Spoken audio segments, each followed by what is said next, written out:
নমস্কাৰ। আগৰ ভিডিঅ'টো চাইছে যদিতো গম পাইছে আমাৰ গাঁৱত আছিলে বৰসভা। ববহঁতৰ ঘৰৰ পৰা আহি এইফালে মই ধুনীয়াকৈ চাদৰ মেখেলা পিন্ধি নামঘৰলৈ বুলি ওলালো। গৈ এইফালে প্ৰসাদ খাই ল'লো।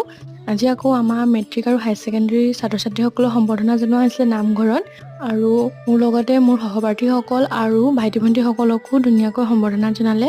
গাঁৱৰ ৰাইজৰ আশীৰ্বাদ পাই সঁচাকৈ বহুত বেছি ভাল লাগিলে। আমি কিবা এটা কৰিবলৈ হ'লে ডাঙৰজনৰ আশীৰ্বাদ আমাৰ ওপৰত থকাটো আচলতে বহুত বেছি দৰকাৰী, আৰু মই ভাবোঁ আমাৰ নিজৰ কষ্টৰ লগতে তেওঁলোকৰ আশীৰ্বাদ থকাৰ বাবেই চাগে আমি আজি ইয়াত থিয় হ'বগৈ পাৰিলোঁ, আৰু গোটেইখিনি মিলিয়ে আৰু 7-12 হ'ল বুলি মই ভাবোঁ।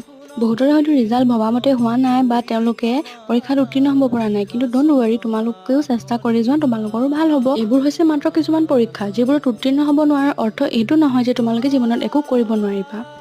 গৌৰৱ কৰিবলগীয়া কথা এইটো নহয় যে আমি কেতিয়াও অসফল হোৱা নাই। গৌৰৱ কৰিবলগীয়া কথা এইটো যে আমি যেইবাৰ অসফল হৈছোঁ সেইবাৰ উঠিছোঁ আৰু যুঁজিছোঁ।